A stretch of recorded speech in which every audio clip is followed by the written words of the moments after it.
Manny Navarro with The Athletic and host of the podcast Wide Right Pod is our special guest. It's time for a Miami football preview. I'm Jim Quist. That's Will Ojanen. And this is ACC Nation. Welcome, Manny. Thank you for joining us. Thanks for having me, Jim. Appreciate you inviting me to come on and talk some Canes football. It's exciting times with Mario Cristobal in charge these days. Yeah, we're going to get into it, and we're going to get into detail here. So we're depending on your professionalism and your observations as to what's going on there, because there's a lot of stuff going on. So let me get this one right out of the way, right up front. For both the fans and the haters, they've heard the U is back for about 20 years now.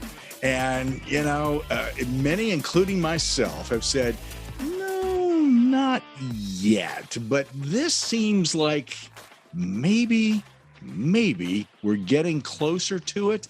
So, new coaches, new look, recruiting's turning a corner. Is there a valid reason to be excited, Manny? Oh, yeah, I think absolutely. There's a valid reason to be excited. And, I appreciate the fans out there who always say, yeah, the U is back. And then it doesn't happen. I love the sarcasm at the end of the year when the team finishes 7-5 or whatever, 6 wins. I think this team is built to have success this coming season immediately. I think when you got a quarterback like Tyler Van Dyke, you have a chance to win the division. And if you go back and you look at how often Miami has won the division, the Coastal Division, since they joined the conference, hasn't happened very often. And I think this team, though, with Van Dyke at quarterback, has the potential to do it. We saw last year what happened with Pittsburgh and their young quarterback, who obviously became a first-round pick, in Kenny Pickett. So I think Tyler Van Dyke is from the same ilk. I think he's a potential first-round pick, and I think that gives Miami a chance to get to the ACC championship game this year. Very cool. Hey, before I pass it off to Will, who's going to break down some X's and O's and offense and defense, let me just ask you your opinion on something. Getting rid of divisions in the Atlantic Coast Conference, how do you feel about that?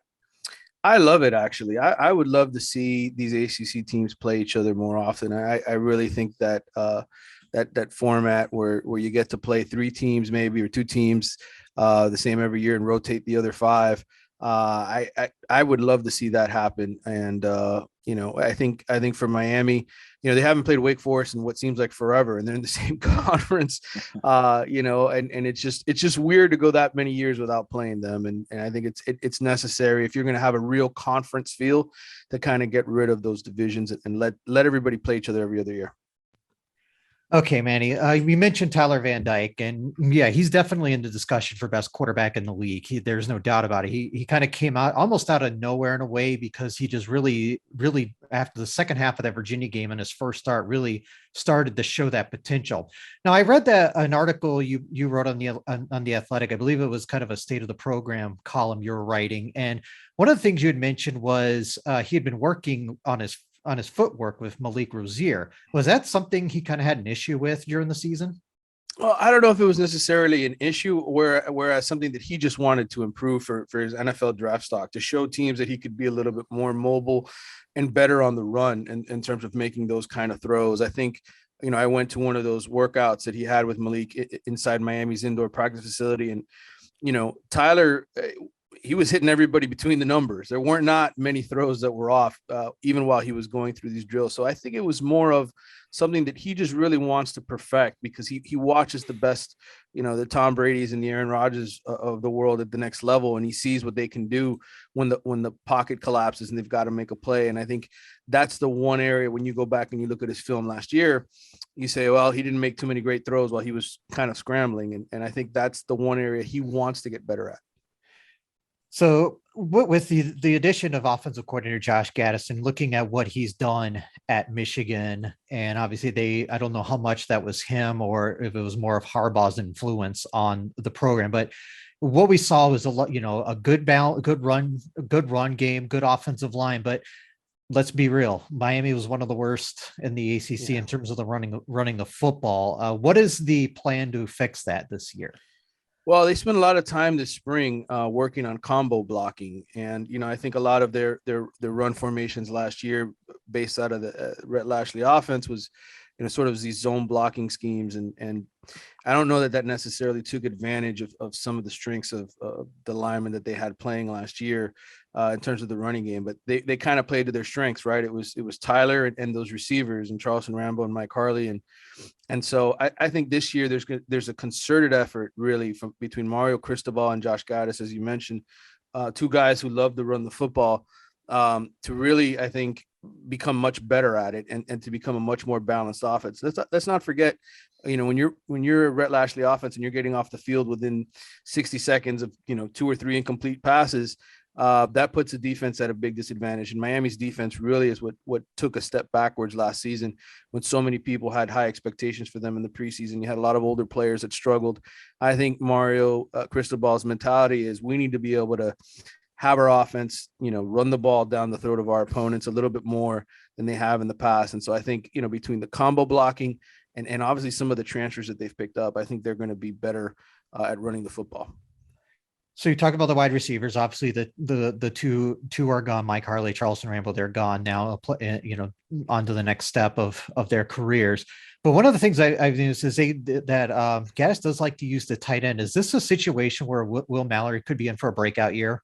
Oh, I think absolutely. I would say Elijah Arroyo as well. Elijah was one of those freshmen last year that was able to get on the field immediately. And it's because he's such a big bodied, talented player coming out of Texas that you could trust him to give you, 15, 20 snaps a game and be involved a little bit in the passing game. I think you're going to see a lot of, 12 personnel on the field, opportunities for both of those guys to sort of work in the middle of the field and create mismatches. And so I think, yes, Will, without question, you look back at his first half of last season, he really struggled through the first 6 games.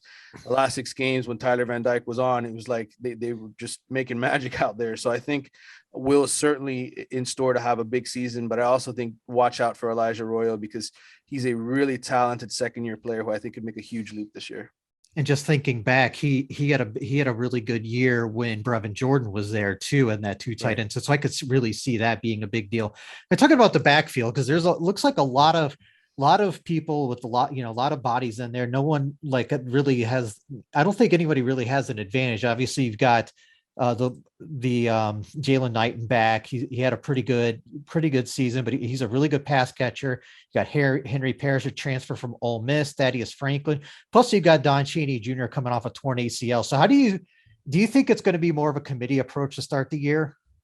Well, I think, if you look at Mario's history and as well as Josh Gaddis, they always kind of have a lead back, one guy who maybe takes more than half of the carries and then other guys who sort of contribute. I could see a similar type situation here where whoever is the healthiest and best back coming out of camp here in the fall gets that lead role, the first couple of weeks of the season. But I could see these guys switching it up. A guy like Don Chaney, who I saw play in high school here in South Florida, he reminds me a lot of Frank Gore in terms of some of just his raw abilities, breakout speed, etc. And he just hasn't been able to be healthy, kind of like Frank Gore was his first couple of years at Miami with the ACL. So I think he's got probably the most high-end potential of all of those guys. But Jaylen Knighton, if you go back and look at the Florida State game and North Carolina from last year, just such explosion, especially in the passing game. I think him and Parrish both are going to be really highly utilized weapons as backs out of the backfield, which you saw Michigan do a lot of last year under Gaddis. So yes, will there be one bona fide do it all back? No, I think there's going to be a committee, but ultimately I think there will be a guy who sort of takes on the lead rushing role. Along the lines of this kind of a shift a little bit, if you will, toward running the ball down people's throats. I've seen this becoming a trend, not only in the NFL, moving a little bit away from the passing game toward having an effective running game, but I'm also seeing a lot more of this on the college level. Is this a trend that we should be expecting out of all college teams at this point, or? Well, I think so. I think certainly for Mario Cristobal, philosophically, being an offensive lineman at Miami, and you think back to when he won national championships at Miami and 89 and 91 and those teams that were around then, those were teams that had great balance. Yes, Dennis Erickson's offense could put up a ton of points, But Mario, the way he ran things at Alabama with offensive linemen and Nick Saban before they started cutting it loose with those receivers, and even at Oregon, there was always balance. And so I think, when you talk about pounding it down a team's throat, I think that's the fourth quarter. That's what you want to do. You kind of want to get back to that power running game. And I think that's what Mario wants to be. I think in the fourth quarter, he wants to be up 2 touchdowns and he wants to just keep the ball and keep away from the opponents. That's his philosophy. And Miami may not blow out teams this year. It may be a 2-score game or a 10-point game, but Mario is fine with that. He is of that ilk that, hey, as long as I got the W at the end, that's what's most important. And what he wants to do more than anything is sort of cover up maybe some of the warts, right, that this team could have. Receiver is one of those, right? Miami may not have that guy who turns into a Charleston Rambo this year. So what do? You throw the ball to the backs and the tight ends and you run that power running game. So I could totally see Miami being much more of that kind of offense this year. So he's also a clock meister. So yes, watch that very closely. Speaking of the beef, this is where I always like to get into it a little bit with the offensive linemen and also defensive linemen. But if your offensive line is not pulling their weight, it's not going to work, man. Here's the thing I want to look at here. They've got loads of experience there. But short on playing time together. And they've got some really key transfer portal players. Let's talk about that offensive line and what you see happening and what needs to click. Yeah, I think at left tackle, you're kind of solidified there with Zion Nelson. He's been the starter there for the better part of 3 seasons already. And somebody that, NFL draft nicks are saying is probably a 2nd or 3rd round pick. He's just got great feet. You think back to Zion's first game at left tackle against Florida. He barely weighing 285 pounds and just getting abused by seniors and 5th-year guys. It was such a rough game for him, but he's bounced back tremendously from it. And he's one of the better, I think, offensive tackles in the country now. And so to me, left tackle is solidified. At center, you got Jakai Clark back. He was a starter for basically the final 8 games last year after Corey Gaynor got hurt. Corey, of course, transferred to North Carolina this season. He saw the writing on the wall that Jakai was going to be the center, so he took off. And then you got DJ Skafe, who's been a long-time starter for Miami, either at right tackle or right guard. He's got a ton of experience. Those are the 3 guys that you say, okay, maybe they haven't always been dominant. Maybe they haven't always been great, but heck, they're experienced. They've started a lot of games. And so you've got 3 guys that really fit the bill there. Then you have a kid like Jaylen Rivers, who was one of the top offensive tackles in the country coming out of high school a couple of years ago, starts the first 3 games of the year last year at left guard, tears his ACL, misses the rest of the season. But let me tell you, you talk to Alex Mirabal and Mario, like even the previous coaching staff, they'll sell you Jaylen Rivers, the most talented lineman they have. So I think from Miami's perspective, you feel really, really good about 4 guys. Question is, who's that right tackle or who's that right guard, right? Who do you sort of slide in there? John Campbell, a really good player, a guy who can dunk the basketball, a 6'5", 300-pound type guy, who was getting recruited by Alabama and a bunch of really good schools out of high school. He just tore his ACL, didn't play last year. So it was kind of a wasted year for him. He tried to come back in the spring, wasn't quite ready yet.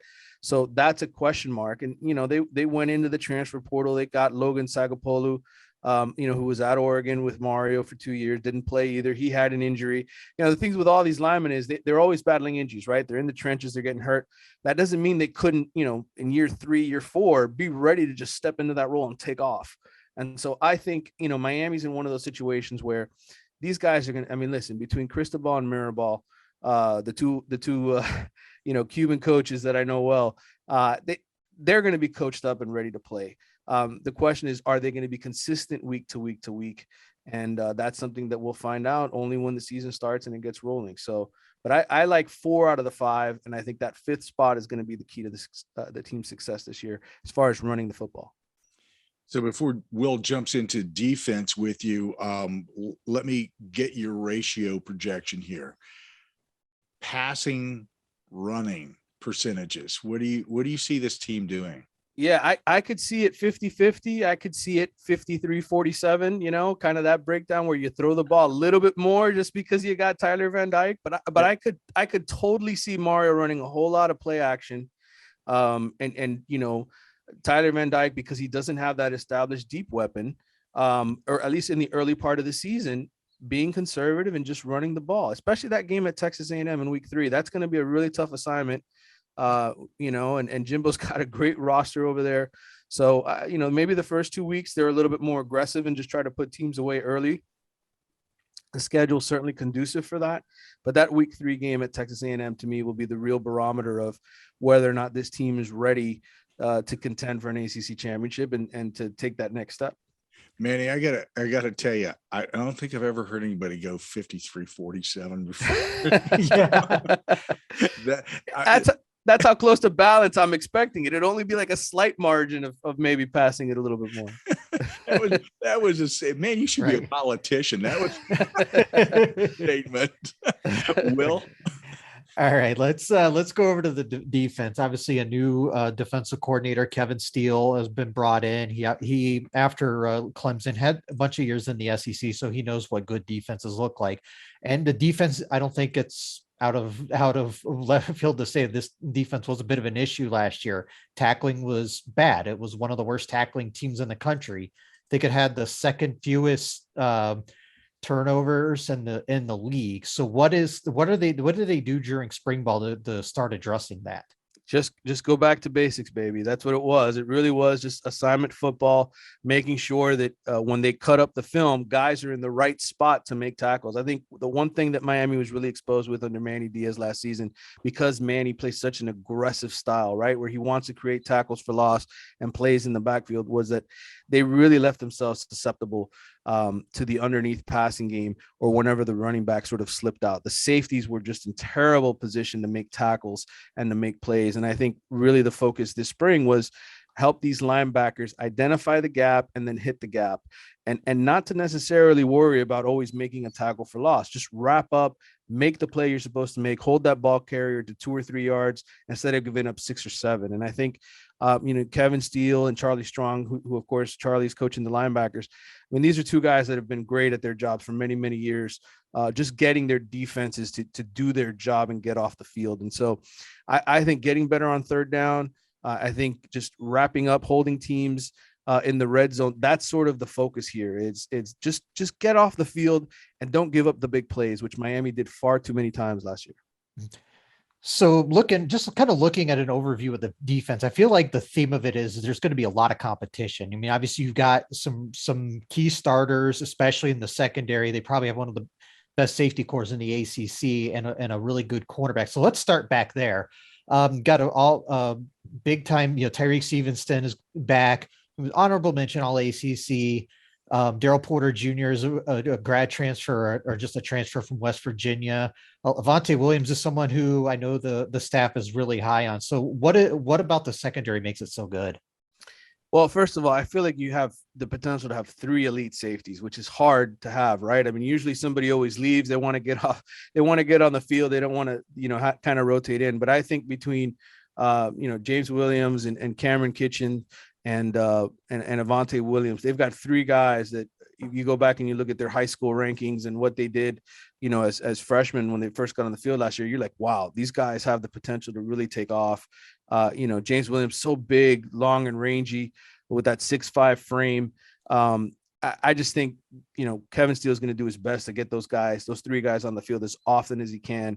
I think if you're saying, well, who moves into the slot, who sort of covers, plays more of a man-to-man cover position at that safety spot, it's probably Avante Williams. He's just better at it naturally. But I think it all starts with those 3 guys. And they've got some good depth behind them. Some young guys that when you watch them out in the field, they know what they're doing. They're not lost. That's one of those tough positions where you have to be able to communicate and keep everybody aligned. And I think, the job that Jamil Adai, the new defensive backs coach, has done has been pretty impressive. I was impressed the way they looked in the spring. You mentioned cornerback. Certainly Tyreek Stevenson, he missed the spring coming off of shoulder surgery, but he did phenomenally, especially in man coverage last year.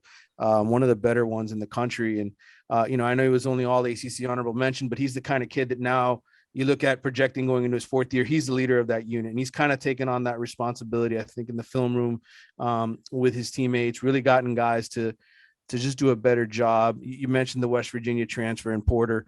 You know, he's a full-time starter at West Virginia, a guy who I think slides right into that slot position. You know, that slot corner position is so important in college football nowadays.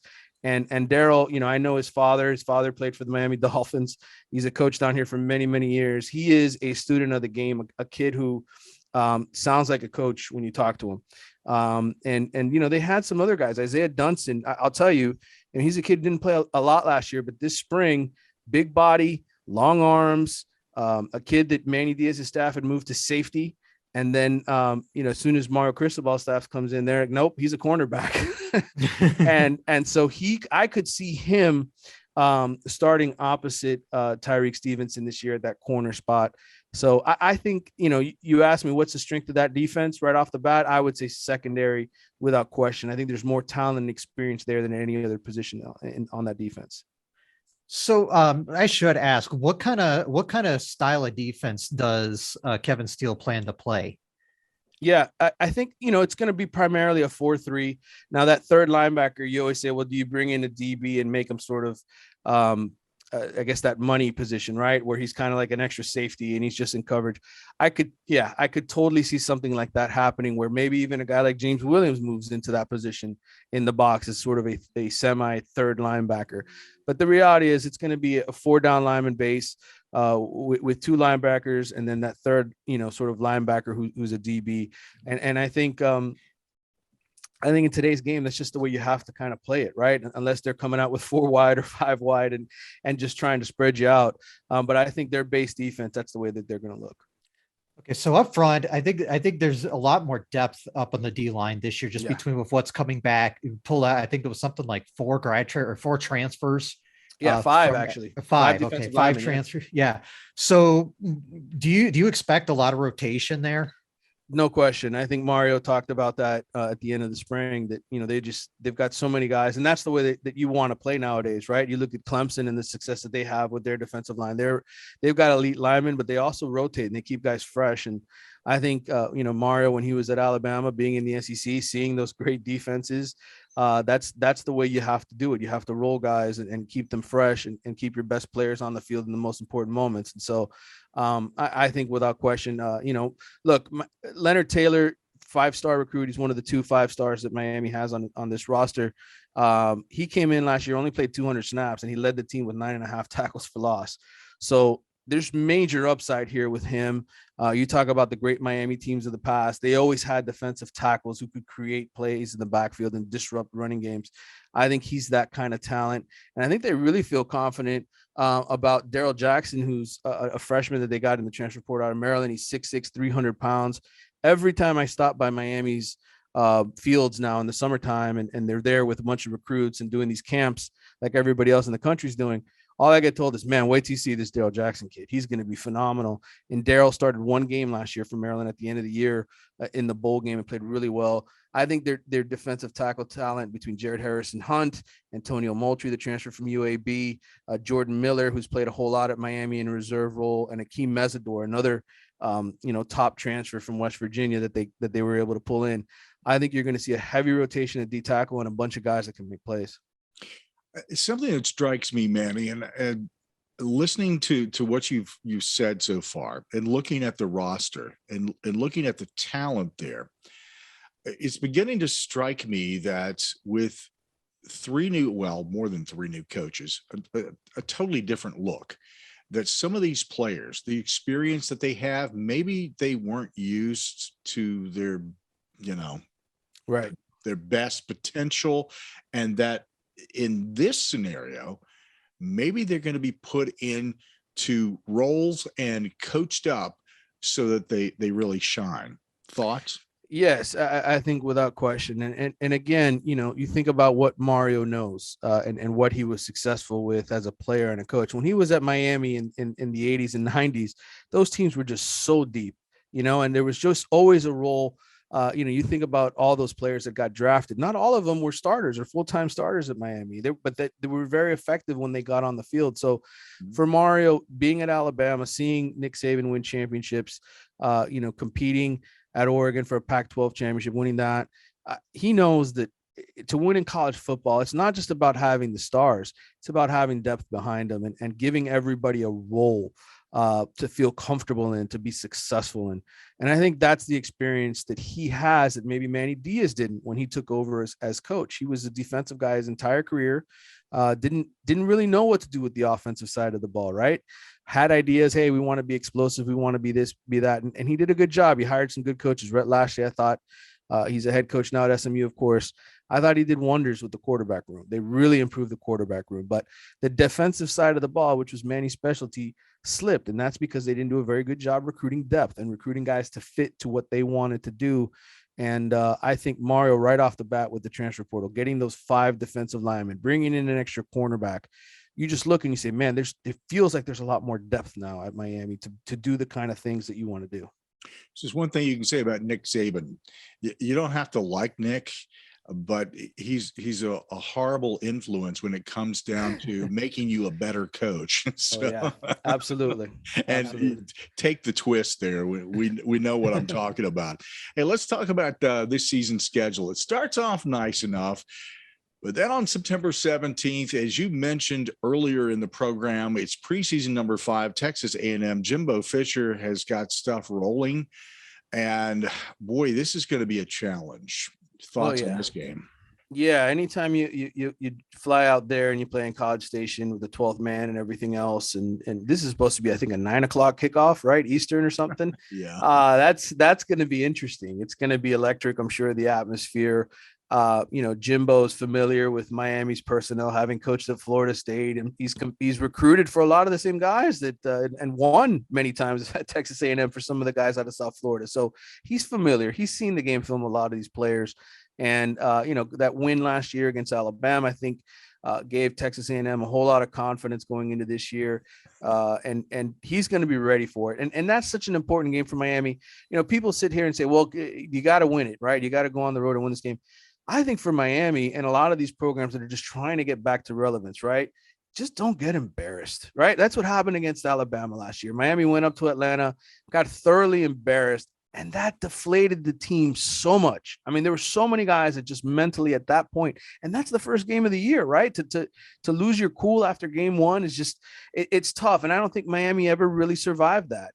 They just kind of were like swimming in the ocean, trying to find themselves and become that team again. And Manny eventually did. When the schedule got a little easier and it was, they won some important games down the stretch and just missed getting the division title. But my point is, I think for Miami going into Texas A&M, just don't get blown out, right? Just go in there, play, keep it close.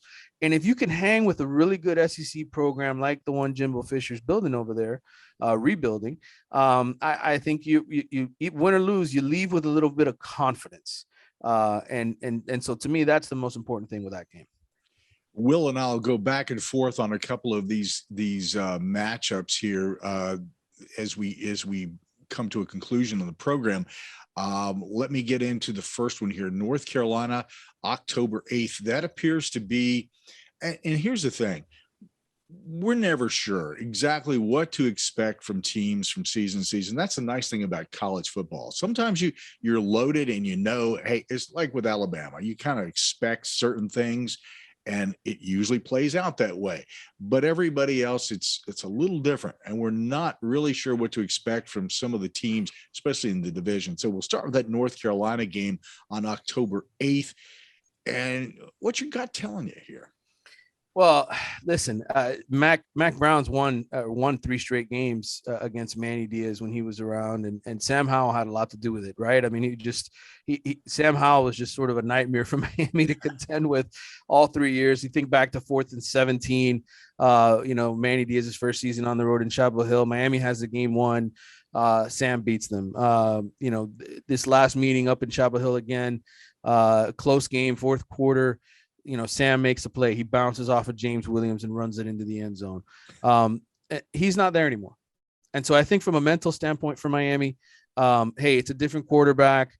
Yes, Mac Brown has won 3 in a row, but Manny Diaz isn't around anymore. It's a different coaching staff, a different game plan. So to me, I look for Miami. That's such an important game. I think, again, from a mental standpoint, go out, take care of business at home. I think Miami will be favored in that game, even though they've lost 3 in a row. I think that's the kind of game that you hope that Tyler Van Dyke makes all the plays. And he had an opportunity last year to beat them at the end, and pass was deflected and intercepted on one of the final plays. And I know for Tyler, that was his first real road start. I know from talking to him, he is definitely hungry to beat North Carolina and get a little revenge after what he went through last year.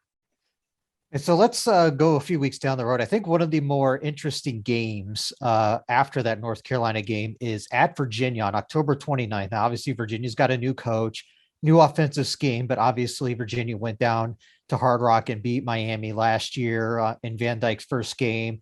And that game also leads up to the FSU game a week later. So that's definitely a look ahead spot. What do you see of that? What are your thoughts on that game?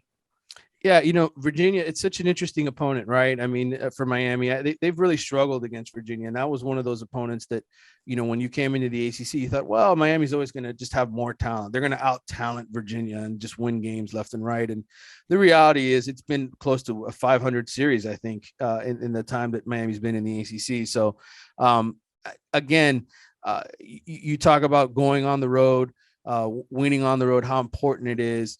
It's never easy. Those trips out there to me are always sort of like, oh, you got to drive so far out. You go to the airport, you drive for a while to get to the stadium, you go up the hill, you park, and then you walk down. You're just like, oh my God, I'm exhausted just from getting here. That's the plan. I think for Miami, you mentioned Florida State. That's another obviously, key game for revenge. That is a look ahead game. You're absolutely right. I think that's the kind of game that if you beat North Carolina and you're off to a really good start and you got a chance to win, the division and get to the ACC title game, that's the kind of game that can come back and bite you. And listen, Virginia still has their quarterback. They've still got a tremendous playmaker back there. I know he didn't play great against Miami last year, and Brennan Armstrong, but he beat him, right? He hung on to the W. He's done it already. So I know that Virginia's undergone a coaching change and things have sort of happened, transfers, etc. But that's always a game I circle on my calendar. The guy covering Miami who says, yeah, that's no gimme. All right, so let's go to the week after that. Obviously, November 5th at Hard Rock, Florida State, and that is going to be a huge game. Obviously, both a big in-state rivalry, and there could be a little bit of desperation on the Florida State side because, I mean, let's be honest, even though Norvell has a really solid recruiting class for 22, I wouldn't say there's his seat is cooled off by any means. No, not at all. I think this is an extremely important game for Mike Norvell, and you talk about year 3. Having some success. He beat Miami last year, but I mean, 5-7, still not where he needs to be. And I don't know that roster. I mean, Jermaine Johnson was such a tremendous addition last year. It felt like the entire defense just fed off of his energy, him and Kier Thomas. Both of those guys are gone. And you sit there and you break down FSU's roster and you say, okay, where are the new guys? Where are the new playmakers? They lost guys on that defensive side, and they beat Miami last year because of that defense, really, in my mind, when I go back and you watch that game again. It was the defensive plays of Jermaine Johnson and some of the other guys on that team. And a lot of those guys are gone now. And so the new transfers and the new additions have to step up. I think for Miami, beating Florida State, for Mario Cristobal in year 1, that is, as must win as it gets, especially for the recruiting battles, right? I mean, Florida State and Miami still recruit a lot of the same kids. They still have battles over guys. And I think for Mario, he doesn't want to sort of lose that edge right now where I think he's winning in the recruiting battle. Going to end up the season on a rough note here. Clemson, November 19th, Pitt, November 26th. At least you get Pitt at home. Yeah. Being at Clemson is just, that's a whole different ball game there, just because, as you were mentioning, a 12th man aspect of Texas A&M, that crowd in Clemson is killer. Those 2 games, your thoughts there on ending the season? Yeah, I mean, look, Miami, I'll start with Pittsburgh. Miami, beat Pittsburgh on the road last year, obviously went in and took a big early lead and sort of hung on for dear life at the end. that Pittsburgh team is tough as nails. I know they got a lot of, seniors back on that defensive side, experienced guys, but I thought the loss of Jordan Addison was really, in my mind, devastating for that roster. It's one thing to lose Kenny Pickett. They go out and they get Kadon Slovis and some other, they've got the quarterbacks who were there before kind of waiting and competing in the wings. I'm not sure what Pittsburgh is going to be now. That's the one team I look at in the ACC and I said, who knows what they're going to look like, especially after losing one of their best players and their quarterback. So that'll be really interesting to watch. I'm sure it'll still be a tough game, but to me, without question, Texas A&M and Clemson are the two measuring stick games for Miami. You think back to the year of the pandemic when Miami went up to Clemson. And, what was it? 42-17 might've been the final score or whatever it was. It was not close. Clemson is the standard still in the ACC. Yes, they didn't win the conference last year, right, but Dabo Swinney always has the most talented team. And, I fully expect Cade Klubnik and DJ Ungole, one of those guys is going to get that offense rolling. And I expect Clemson to bounce back and be a better team this year than they were last year. And they won 10 games. So that is, to me, the measuring stick game for Miami. If they go into Clemson again and keep it close and don't get embarrassed, that's a victory in my mind. Especially if they close out and win every other game this season. If those two games, Texas A&M and Clemson, are close, hard-fought losses, and Miami's 10-2 at the end of the regular season playing in the ACC championship game, then I think Mario Cristobal has accomplished more than Manny Diaz ever did, and certainly getting the team to the ACC title game, it would be the second one. Mark Richt's the only other guy who's done it. So that to me would be a great season for Miami. And I think that's where expectations, as far as Miami fans are concerned, that should be the goal. I think shooting for anything bigger than that is just a cherry on top. It's just gravy, right? It's just extra good. You can take ACC Nation with you by subscribing to our podcast. Worldwide listeners can listen to ACC Nation radio streaming 24/7 and watch the program on YouTube. Pick your favorite option and subscribe by visiting accnation.net. Thank you so much to our special guest, Manny Navarro of The Athletic and host of the podcast Wide Right Pod. Hey, be sure to follow him on Twitter, subscribe to The Athletic, and make sure you follow his podcast for the best coverage of the Miami Hurricanes. Thank you, Manny, for joining us. Too kind, Jim. Thank you, guys. Look forward to talking to you again. Take care, everyone.